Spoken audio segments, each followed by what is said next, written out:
Suddenly, he got hit with a flying fist and couldn't believe that 30 years of bro code couldn't stand up to a girl he'd just met a month ago.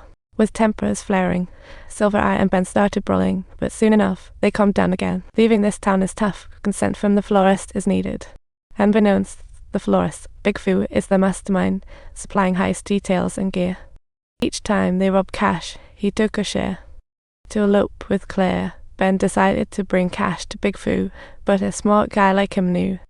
Big Foo wouldn't let him go easily. He told Ben his dad disobeyed and suffered chemical castration. His mom wasn't really missing. She just got drugged into a bad decision. Those words hit Ben like a ton of bricks. His dad had been silent all those years to protect him. Though he was boiling with rage, seeing Big Fuss crew pull out their guns made him hold back for now. After leaving the florist's, Ben rushed over to Claire's house, only to find her curled up in the corner of the bathroom, looking terrified. Just minutes earlier, FBI agent Doug had found Claire and spilled the beans that Ben's crew were bank robbers, making her think Ben was out to spy on her. Heartbroken, she pushed Ben out the door. Just as he left, he noticed a wreath hanging on Claire's door. That wasn't a good sign. Sure enough, he spotted Big Fuss goons. Furious, he tossed the wreath aside, but to protect Claire, he had to return to Big Fuss Flats. They took on the next job, hitting the stadium downtown, where each football game could rake in $3.05 million in concession sales, with the cash sitting in the vault for just 15 minutes. Their job? Snatch the cash before it was carted off. Little did they know.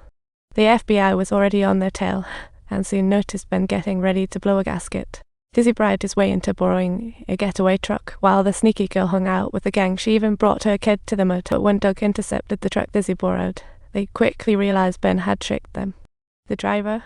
The paid-off guy. All part of Ben's clever sleight of hand.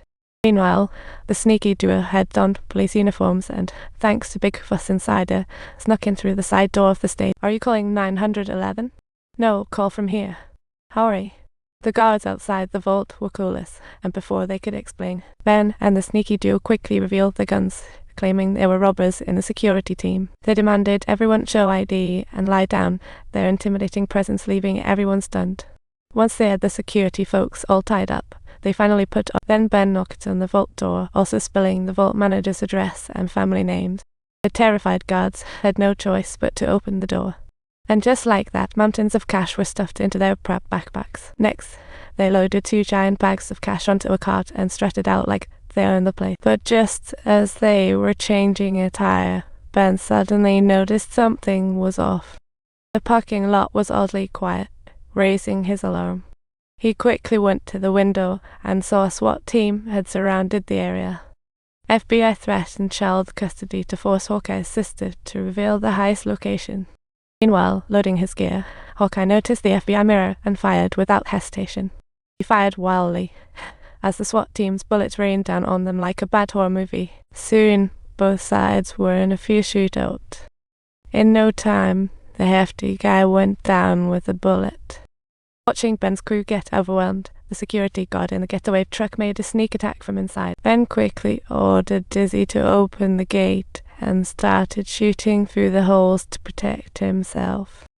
The guard, panicking about grenades, forced the vehicle out, but the crisis was far from over. The SWAT team tossed in grenades outside the garage, causing explosive chaos that left them dizzy. At that moment, the injured hefty guy boldly drove out of the garage to draw fire. Meanwhile, Ben and Hawkeye kept their eyes peeled and blended in with the hunting cops in the garage. The security company owner reported to the FBI that they were being held hostage by 2 cops, so Doug took his team and hit the streets for Hawkeye, lugging a large bag the wrong way, instantly drew Doug's attention as he saw Ben pinned down by heavy fire. Realizing he was exposed, Hawkeye spun around and started shooting, while Doug wisely took cover behind a nearby vehicle. They narrowly escaped, but Hawkeye was soon overwhelmed and hit, going down hard. Subtitles, with police closing in from every direction. The desperate Hawkeye, trapped in a hopeless situation, could only hide behind a trash can for his final struggle. Picked up the soda, drank it all, then grabbed a dropped assault rifle, watching his buddy get shot to pieces. Heartbroken, Ben decided it was time to go, hopping into an abandoned police car and quietly slipping away. But with the mission failed, Big Fu was likely to go after Claire since he was the real killer of his own mother. Just as Ben slipped out of the net, he sauntered into the flower shop, pretending to chat casually before striking down Big. Then he faced off against Big Fu, sending him straight to meet his maker. After taking out Big Fu and thanks to his bulletproof vest, he was unscathed and retrieved the cash hidden in the fire hydrant. He stealthily made his way to Claire's neighborhood and called her up to set up a meeting. Claire eagerly agreed, asking Ben to come over, but little did she know, a squad of cops was standing right beside her. This made Ben double-check with Claire. "I really want to see you. Wish you could be in my life."